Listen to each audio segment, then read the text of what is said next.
രക്തദാനത്തിലൂടെ മാതൃകാപരമായ പ്രവർത്തനം കാഴ്ചവെച്ച ഡിവൈഎഫ്ഐക്ക് കോഴിക്കോട് മെഡിക്കൽ കോളേജിന്റെ ആദരം. ഏറ്റവും കൂടുതൽ രക്തദാനം നിർവഹിച്ചതിനുള്ള പുരസ്കാരം medical college principal doctor Sajith Kumar DYFI ജില്ലാ ഭാരവാഹികൾക്ക് കൈമാറി. ഈ റിപ്പോർട്ടോടെ ഈ വാർത്താ ബുള്ളറ്റിൻ പൂർണ്ണമാകുന്നു. നമസ്കാരം. സന്നദ്ധ സേവന രംഗത്ത് ഡിവൈഎഫ്ഐയുടെ മാതൃകാപരമായ പ്രവർത്തനത്തിന് ഏറ്റവും വലിയ ഉദാഹരണമാണ് മെഡിക്കൽ കോളേജിലെ രക്തദാനത്തിലൂടെ പ്രകടമാകുന്നത്.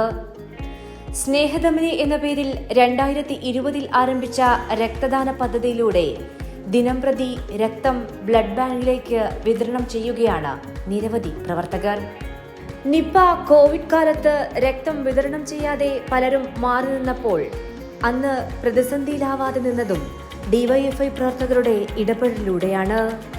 അത് ഇന്നും തുടരുന്നു. ഒന്നല്ല, ഒരുപാട് ജീവനുകൾ സുരക്ഷിതമായി കാത്തുവെച്ചതിനാണ് ദേശീയ രക്തദാന ദിനത്തിൽ ഡിവൈഎഫ്ഐയെ മെഡിക്കൽ കോളേജ് ആദരിച്ചത്. എത്രയോ എലക്റ്റീവ് സർജറികൾ, അതായത് ട്രാൻസ്പ്ലാന്റ്, കിഡ്നി ട്രാൻസ്പ്ലാന്റ് നടക്കുന്നുണ്ട്, ഓപ്പൺ ഹാർട്ട് സർജറി നടക്കുന്നുണ്ട്, അതേപോലെ മേജർ സർജറീസ് കുറേ നടക്കുന്നുണ്ട്, ഗൈനക്ക്. അപ്പോൾ അത്രയും സർജറീസ്. ഇത് കൂടാതെ ആക്സിഡൻ്റ് ആൻഡ് ട്രോമ, ഇത്തരം സംഘടനകൾ, ഇതിൽ പ്രധാനപ്പെട്ട ഒരു സംഘടനയാണ് ഡിവൈഎഫ്ഐ. അവർ ബ്ലഡ് ഡൊണേഷൻ വളരെയധികം ജീവൻ രക്ഷിക്കുന്നതിന് സഹായമായിട്ടുണ്ട്.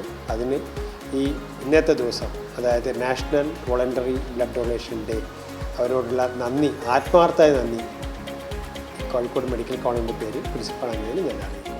Medical college principal doctor Sajith കുമാറിൽ നിന്ന് ഡിവൈഎഫ്ഐ ജില്ലാ ഭാരവാഹികളായ PC ഷൈജു, LG ലിജീഷ് എന്നിവർ പുരസ്കാരം ഏറ്റുവാങ്ങി.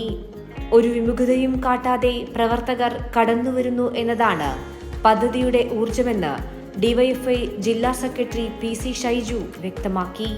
കഴിഞ്ഞ 4 വർഷമായി കോഴിക്കോട് മെഡിക്കൽ കോളേജിൽ ഏറ്റവും കൂടുതൽ രക്തം ദാനം ചെയ്യുന്ന സംഘടനയ്ക്ക് മെഡിക്കൽ കോളേജ് ഏർപ്പെടുത്തുന്ന അവാർഡ് ഡിവൈഎഫ്ഐ ആണ് ഏറ്റുവാങ്ങിക്കൊണ്ടിരിക്കുന്നത്.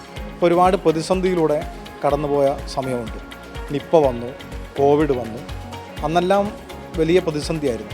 ഓപ്പറേഷൻ പോലും മാറ്റിവെക്കേണ്ട സാഹചര്യം ഉണ്ടായി. അന്നും ഡിവൈഎഫ്ഐ ഇനീഷ്യേറ്റീവ് എടുത്തുകൊണ്ടാണ് ഇതിനകത്തേക്ക് വളണ്ടിയർമാരെ എത്തിക്കുന്നതിന് വേണ്ടിയിട്ടുള്ള ബോധപൂർവമായ ശ്രമം നടത്തിയത്. ഈ വർഷം മാത്രം 1000-ന് മുകളിൽ ആളുകളാണ് പദ്ധതിയുടെ ഭാഗമായി രക്തദാനം ചെയ്തത്. വരും കാലങ്ങളിലും അതേ ഊർജത്തോടെ തുടരാനാണ് ഈ യുവജന പ്രസ്ഥാനത്തിന്റെ തീരുമാനം. അങ്ങനെ സന്നദ്ധ സേവന രംഗത്ത് സമാനതകൾ ഇല്ലാത്ത മാതൃക തീർക്കുകയാണ് ഡിവൈഎഫ്ഐ. കൈരളി ന്യൂസ്, കോഴിക്കോട്.